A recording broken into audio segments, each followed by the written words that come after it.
ধরুন একজন বিলিয়নিয়ার একটি বিশাল ম্যানুফ্যাকচারিং প্ল্যান্টের ৯৯% মালিক, কিন্তু অত্যন্ত চতুর কিছু আইনি চুক্তির বেড়াজাল দিয়ে তিনি কাগজে কলমে দাবি করছেন যে ওই প্ল্যান্টের দৈনন্দিন পরিচালনার ওপর তার বিন্দুমাত্র কোনো নিয়ন্ত্রণ নেই।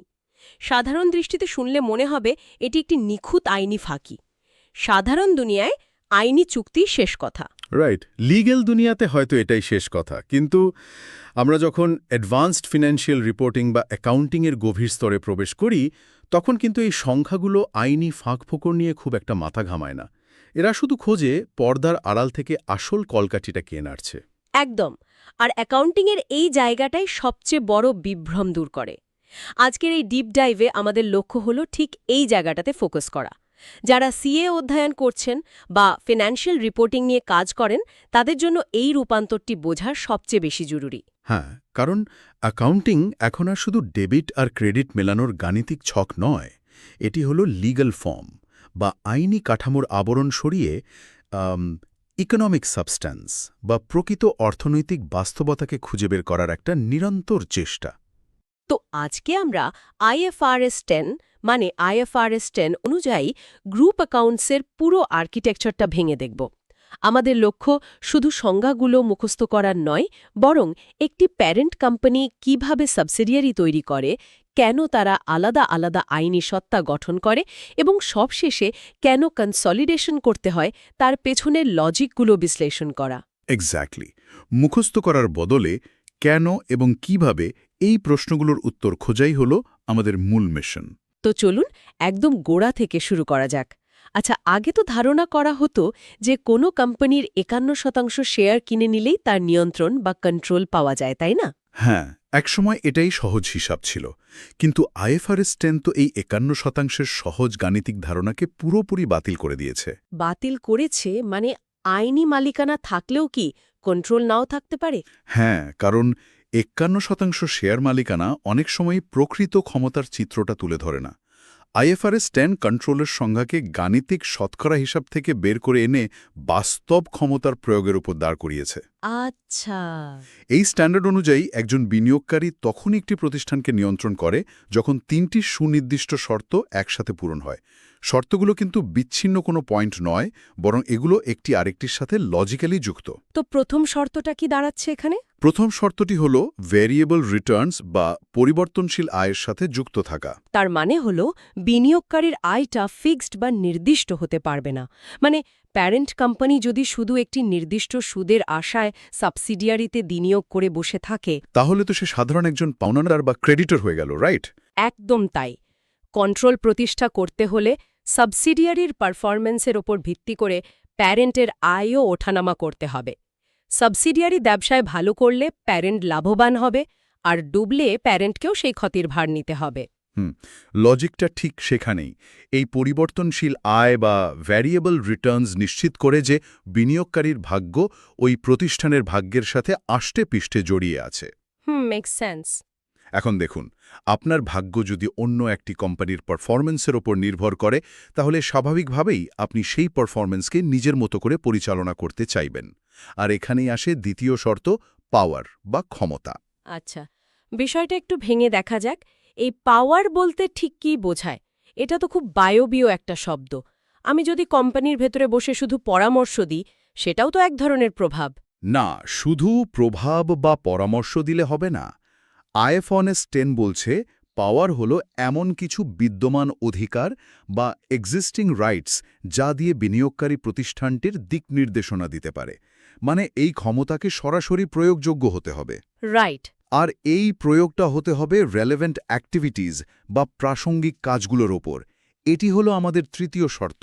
রেলেভেন্ট অ্যাক্টিভিটিজ মানে কোম্পানির সব কাজ নয়, বরং নির্দিষ্ট কিছু কাজ।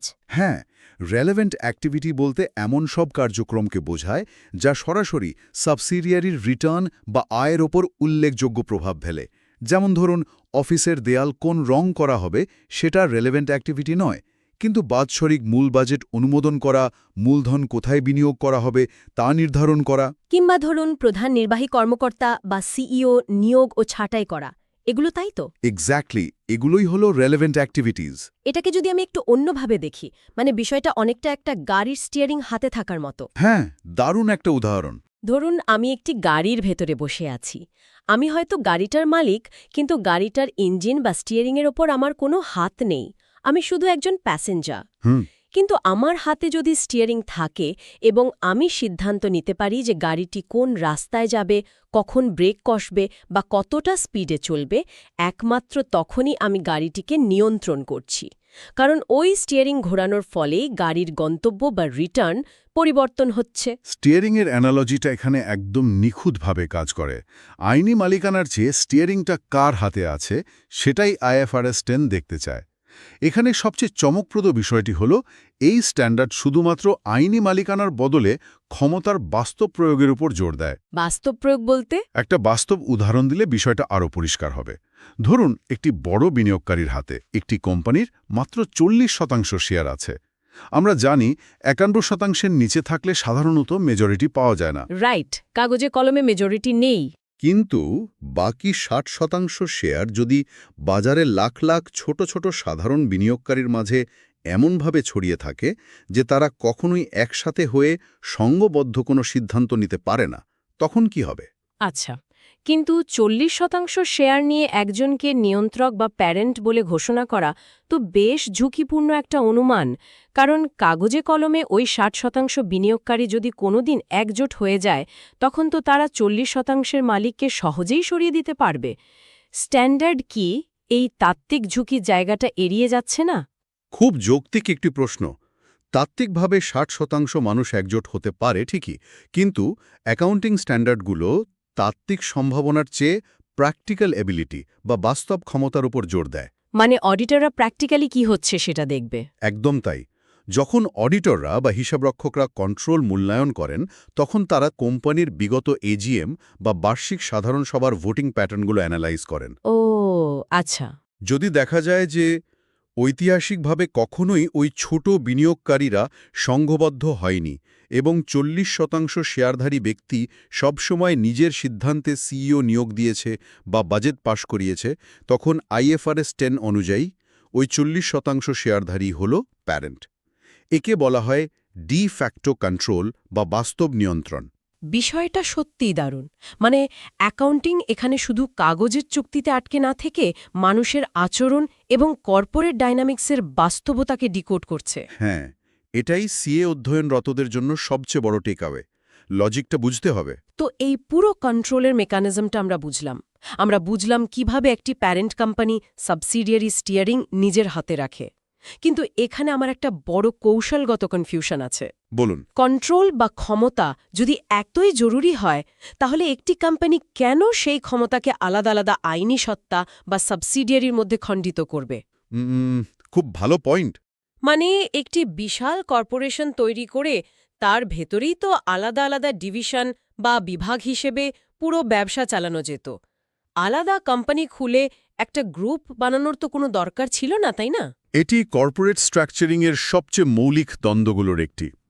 একটি মাত্র বিশাল কোম্পানি পরিচালনা করার কিছু সুবিধা থাকলেও যখন একটি ব্যবসা অনেকগুলো ভিন্ন ভিন্ন বাজার, খাত বা দেশে ছড়িয়ে পড়ে, তখন একটি মাত্র ব্যালেন্স শিট বা ইনকাম স্টেটমেন্টের ভেতর সব ঢুকিয়ে ফেললে সেটি ব্যবস্থাপনার জন্য দুঃস্বপ্ন হয়ে দাঁড়ায়। তো সোর্স মেটেরিয়ালে এর পেছনে কি লজিক দেওয়া হয়েছে?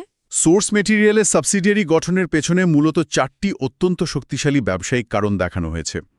এর মধ্যে প্রথমটি হল অ্যাকাউন্টেবিলিটি বা জবাবদিহিতা।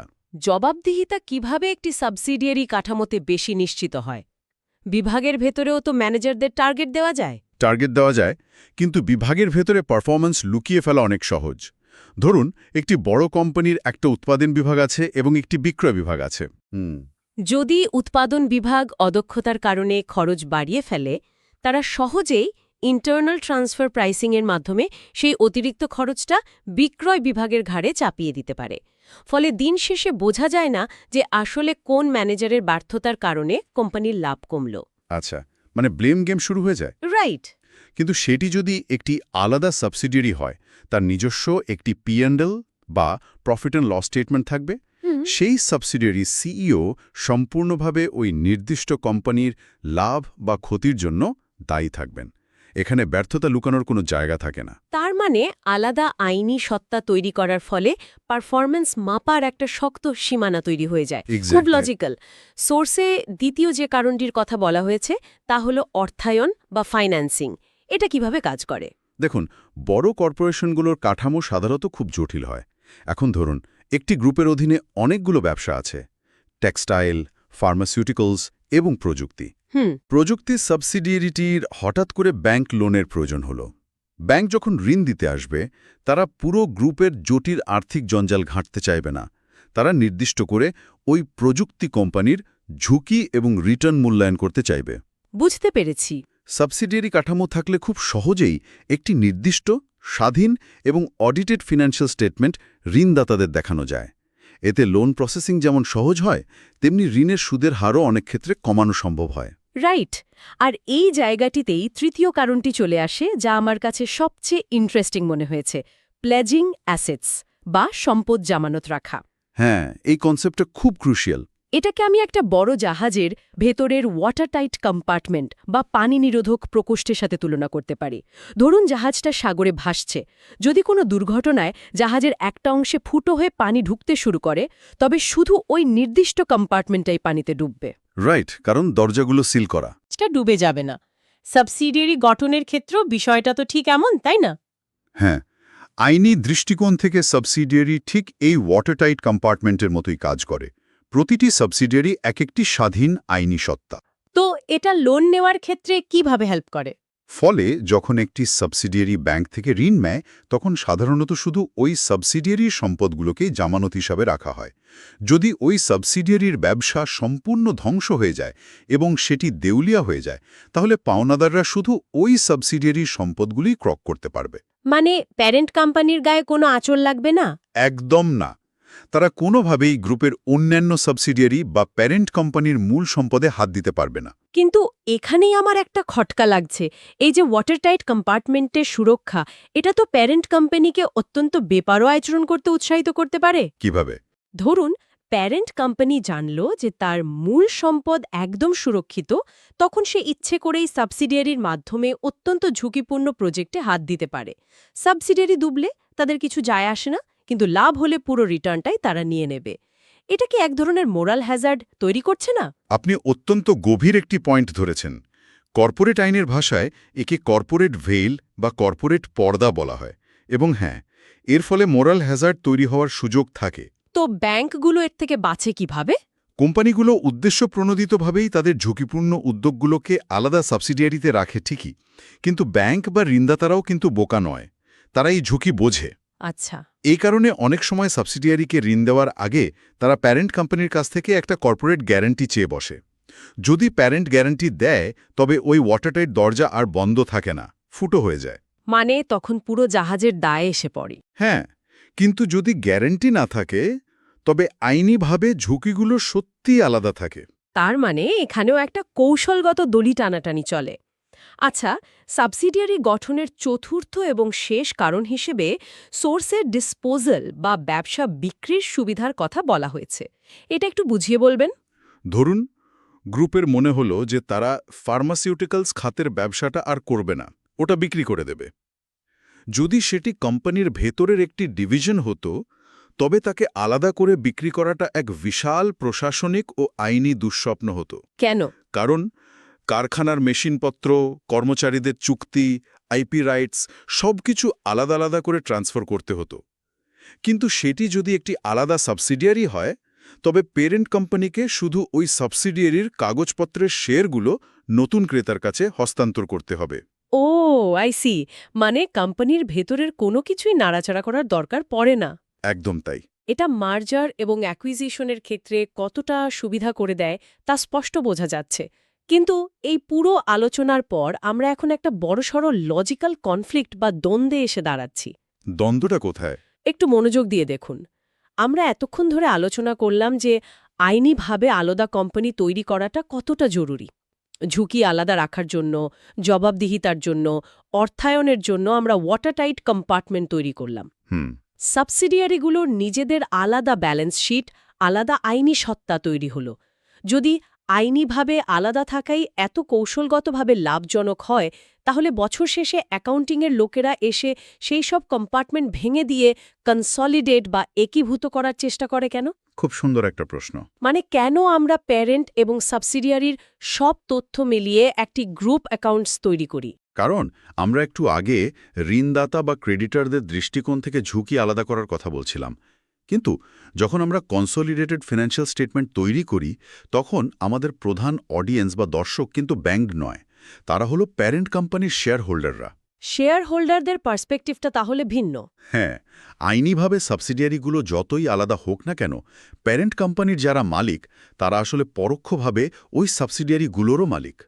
তাই শেয়ার হোল্ডারদের কাছে গ্রুপের পুরো অর্থনৈতিক চিত্রটা তুলে ধরাই হল কনসলিডেশনের মূল দর্শন। তাহলে এই সব কিছুর মানে কি দাঁড়াচ্ছে?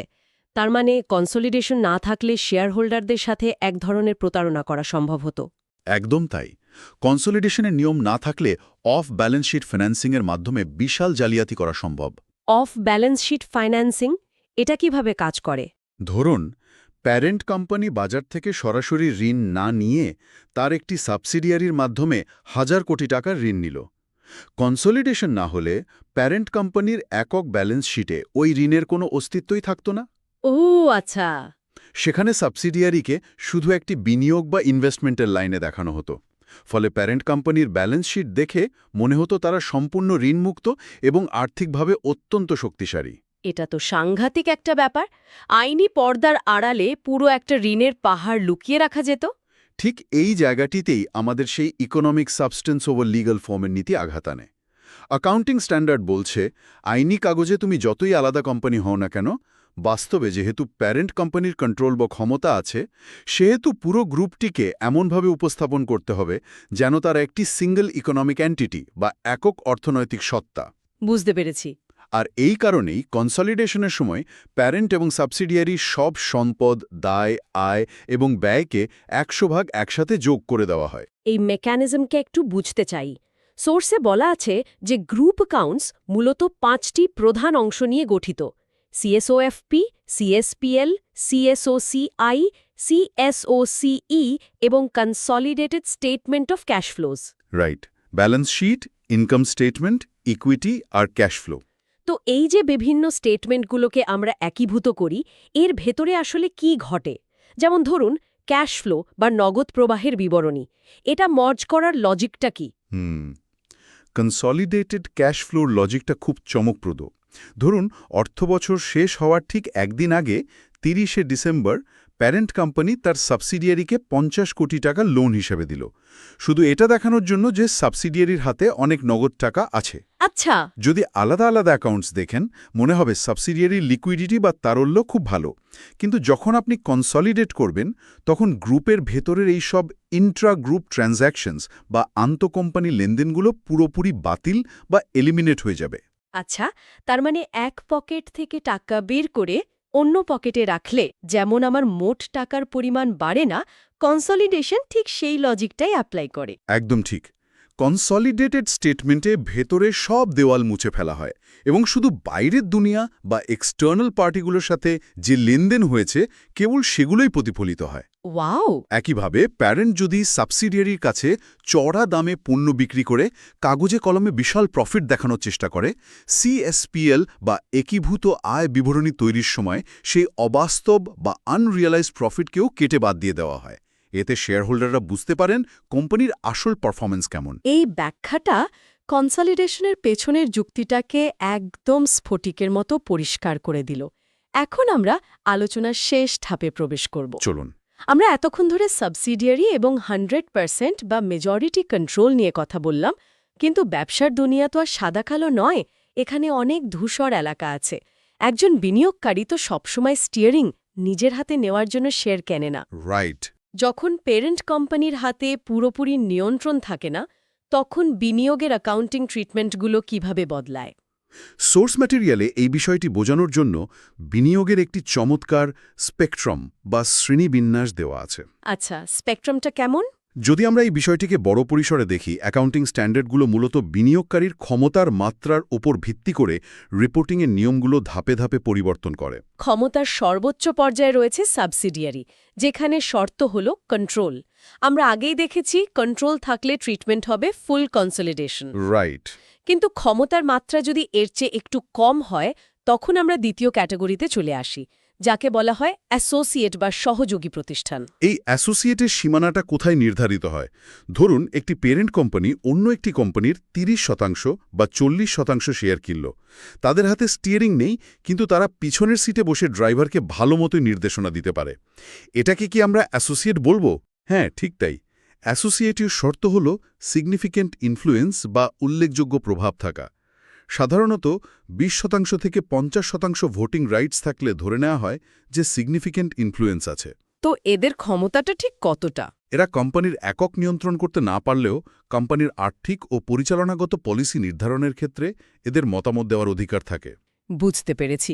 তো এর অ্যাকাউন্টিং ট্রিটমেন্ট কি হবে? এই ধরনের বিনিয়োগের ক্ষেত্রে যেহেতু কন্ট্রোল নেই, তাই কনসলিডেশন করে সাবসিডিয়ারির সব সম্পদ ও দায় প্যারেন্টের ব্যালেন্স শিটে যোগ করা যায় না।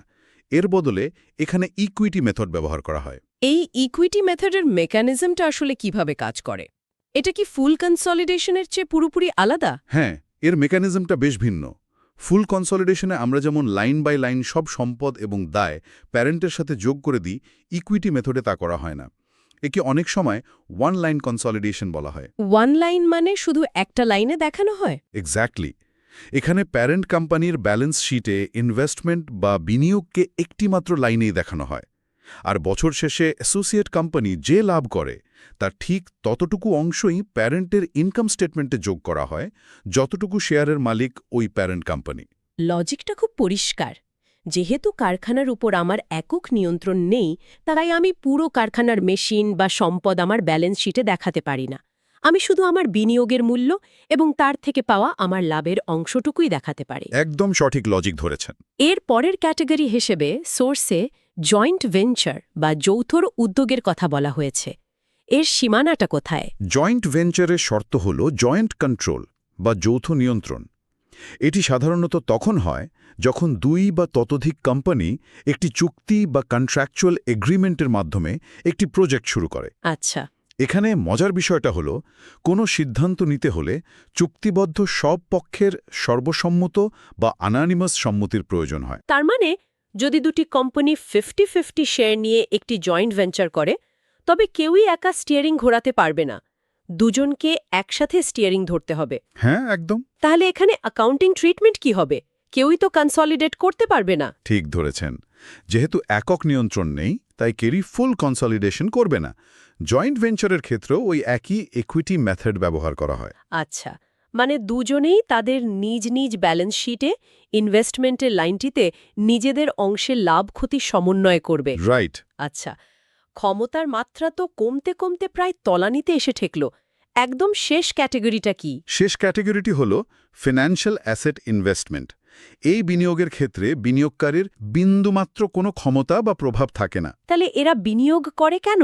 এর একমাত্র উদ্দেশ্য হল শুধু সম্পদ বৃদ্ধি বা অ্যাক্রিশন অফ ওয়েলথ। ধরুন একটি পেরেন্ট কোম্পানির হাতে কিছু উদ্বৃত্ত নগদ টাকা আছে এবং তারা শুধু ডিভিডেন্ড বা শেয়ারের দাম বাড়লে লাভ করার জন্য শেয়ার বাজারে অন্য একটি কোম্পানির 5% সাধারণ শেয়ার কিনে রাখল। অনেকটা প্যাসিভ ইনভেস্টমেন্টের মতো। আমি শেয়ার কিনলাম, কিন্তু কোম্পানি কিভাবে চলবে বা সিইও কে হবে তা নিয়ে আমার কোনো মাথা ব্যথা বা ক্ষমতা নেই। আমি শুধু বছর শেষে আমার রিটার্নটা চাই। একদম তাই। যেহেতু এখানে কোনো কন্ট্রোল, জয়েন্ট কন্ট্রোল বা সিগনিফিক্যান্ট ইনফ্লুয়েন্স কিছুই নেই, তাই এখানে গ্রুপ অ্যাকাউন্টিংয়ের কোনো স্ট্যান্ডার্ড বা কনসলিডেশনের কোনো নিয়ম খাটে না। তাহলে এটা হিসাব হয় কিভাবে? এগুলোকে সাধারণ সিঙ্গল কোম্পানির অ্যাকাউন্টের মতো IFRS 9 স্ট্যান্ডার্ড অনুযায়ী পরিমাপ করা হয়। অর্থাৎ বছর শেষে ওই শেয়ারের মার্কেট ভ্যালু বা ফেয়ার ভ্যালু যতটা বাড়ে বা কমে, শুধু সেইটুকু লাভ বা ক্ষতি হিসেবে ব্যালেন্স শিটে বা প্রফিট অ্যান্ড লসে দেখানো হয়। তাহলে পুরো ইনভেস্টমেন্ট স্পেকট্রামটা যদি আমরা একসাথে দেখি, এটি আসলে ক্ষমতার একটা স্কেল। ক্ষমতা 100 হলে ফুল কনসলিডেশন, ক্ষমতা কিছুটা কম হলে বা সিগনিফিক্যান্ট ইনফ্লুয়েন্স থাকলে ইকুইটি মেথড, হ্যাঁ, ক্ষমতা যৌথ হলে সেখানেও ইকুইটি মেথড, আর ক্ষমতা শূন্য হলে সেটি শুধুই একটি ফিন্যান্সিয়াল অ্যাসেট, যার জন্য IFRS 9 ব্যবহার করা হয়। পুরো অ্যাকাউন্টিং ট্রিটমেন্টটাই নির্ভর করছে কর্পোরেট ক্ষমতার ডায়নামিক্সের ওপর। আর ঠিক এই কারণে সিএ শিক্ষার্থীদের জন্য প্রতিটি স্ট্যান্ডার্ডের পেছনের এই মেকানিজম বা লজিক বোঝাটা অত্যন্ত জরুরি। একদম। আপনি যখন বুঝতে পারবেন কেন একটি নির্দিষ্ট মেথড ব্যবহার করা হচ্ছে, তখন পরীক্ষার খাতায় বা বাস্তব জীবনে কিভাবে হিসাব মেলাতে হবে তা বের করা অনেক বেশি সহজ হয়ে যায়। খুব সুন্দর বলেছেন। আজকের এই ডিপ ডাইভে আমরা অ্যাকাউন্টিংয়ের একদম গভীরে প্রবেশ করেছি। আমরা দেখেছি যে আইএফআরএস 10 কিভাবে শুধু গাণিতিক মালিকানার ঊর্ধ্বে উঠে বাস্তব ক্ষমতার প্রয়োগকে সংজ্ঞায়িত করে। রাইট। আমরা ওয়াটারটাইট কম্পার্টমেন্টের অ্যানালজি দিয়ে বিশ্লেষণ করেছি কেন বড় ব্যবসাগুলো সাবসিডিয়ারি কাঠামো তৈরি করে নিজেদের ঝুঁকি আলাদা করতে চায়। আবার একই সাথে আমরা এও দেখেছি যে কনসলিডেশন প্রক্রিয়ার মাধ্যমে কিভাবে শেয়ার হোল্ডারদের কাছে সেই আইনি দেয়ালগুলো ভেঙে দিয়ে প্রকৃত অর্থনৈতিক অবস্থার চিত্র তুলে ধরা হয়। আর সবশেষে বিনিয়োগকারীর ক্ষমতার মাত্রার উপর ভিত্তি করে বিভিন্ন বিনিয়োগের অ্যাকাউন্টিং ট্রিটমেন্টগুলো আমরা ডিকোড করেছি। আজ আমরা দেখলাম গ্রুপ অ্যাকাউন্টিংয়ের ক্ষেত্রে আইনি কাঠামোর চেয়ে ইকোনমিক সাবস্ট্যান্স বা অর্থনৈতিক বাস্তবতা কিভাবে অগ্রাধিকার পায়। এটি শুধু অ্যাকাউন্টিংয়ের একটি রুল নয়, এটি কর্পোরেট দুনিয়ার স্বচ্ছতা নিশ্চিত করার একটি বড় হাতিয়ার। সত্যি তাই। তাহলে ভেবে দেখুন ফিন্যান্সিয়াল রিপোর্টিংয়ের আর কোন কোন ক্ষেত্রে আইনি চুক্তির আড়ালে এভাবেই প্রকৃত অর্থনৈতিক বাস্তবতা লুকিয়ে থাকতে পারে। লিজ এগ্রিমেন্ট বা রেভিনিউ রেকগনিশনের মতো জায়গাগুলোতে কি একই ধরনের অ্যাকাউন্টিং দর্শন কাজ করে না? এটা অবশ্যই ভাবার মতো একটা বিষয়। এটি এমন একটি প্রশ্ন যা একজন সচেতন অ্যাকাউন্টেন্টের সবসময় খোঁজা উচিত। এই প্রশ্নটি চিন্তার খোরাক হিসেবে রেখে আজকের ডিপ ডাইভ এখানেই শেষ করছি। নতুন কোনো জটিল বিষয়ের পেছনে লজিক উন্মোচন করতে আমরা আবারও ফিরে আসব। ততক্ষণ পর্যন্ত শুধু কাগজের লেখা নয়, পেছনের বাস্তবতাকে বিশ্লেষণ করতে থাকুন।